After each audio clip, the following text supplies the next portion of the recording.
I am 30 years old. When I open a metal box I keep underneath my bed no matter where I live. It is full of memories, notes passed in middle school, tickets to my first Broadway show, and for the first time in over a decade, I noticed a letter. I am 13 years old, wrapped in hormones, raised by pornography. I can remember the first time I masturbated. I've never been so proud of making a mess. When my parents caught me watching porn, they told me women should not be treated that way. They never told me how they should be treated. I am 6 years old and being scolded by adults for taking a little girl's toy. After being reprimanded, all the adults laugh as I wrap my arms around her and take a kiss as part of my apology. I am 17 years old, trapped in 11th grade biology class, and she is my friend. I am having a rough day but insist on giving her a back rub during a movie. She never said where my hands weren't invited to go. I can remember the sense of accomplishment, every milestone reached, first over her shirt, then under her shirt, then over her bra. In the middle of an 11th grade classroom, I stole second base. 13 years later, I will be sitting at the foot of my bed holding her letter. It said, though this may sound stupid, when you were doing it, I was thinking that how I felt didn't matter because you were upset. And if that is what you needed to feel better, then it was okay.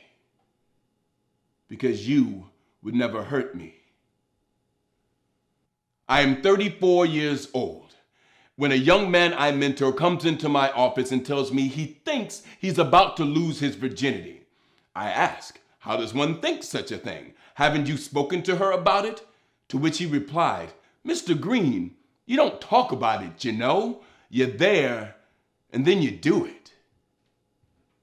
Consent is everything I've been keeping in that box.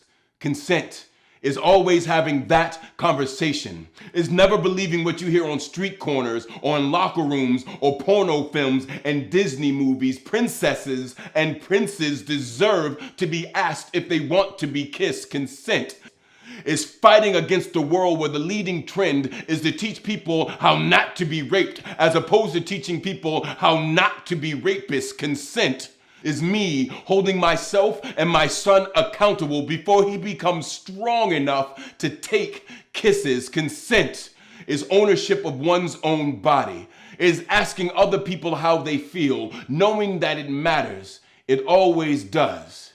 Consent is me no longer making excuses. There's no way to remove my fingerprints from places they were never invited to be. This is me realizing the hurt I caused and knowing no poem will ever make amends.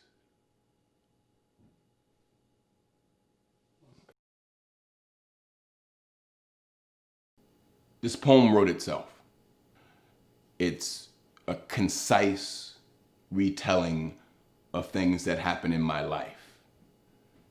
This poem has always been sitting there. This poem was inside that box. When I read the letter, again, it was never a question of should I write the poem. The question was always, would I be strong enough to share it? And so I think the better question is, what was it that inspired you or motivated you to want to put this story out there? And it had to be working with young men in this mentoring program and realizing that at 17, 18, about to go to college, they had seen pornography, they'd seen music videos, they'd seen movies and television programs, but no one had ever sat down and explained consent. And the same thing goes on the other side for young women. It's not a conversation that people have. And so we learn as we do anything else from our environment and the things around us. And I think that this conversation needs to happen. It's happening, but it needs to happen more. And for it to be, I think, valid, people are going to have to be willing to share where they screwed up. I was lucky that this young lady wrote this letter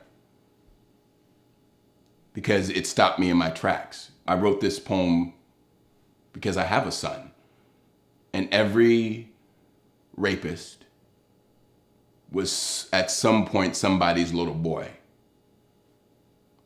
I don't want that to be his story. So we're going to have hard conversations, and we're going to have them a lot. I think my favorite line in the poem, which kind of I think wraps or encapsulates rather everything that I'm trying to say, is fighting against a world where the leading trend is to teach people how not to be raped as opposed to teaching people how not to be rapists. It's important to have these conversations with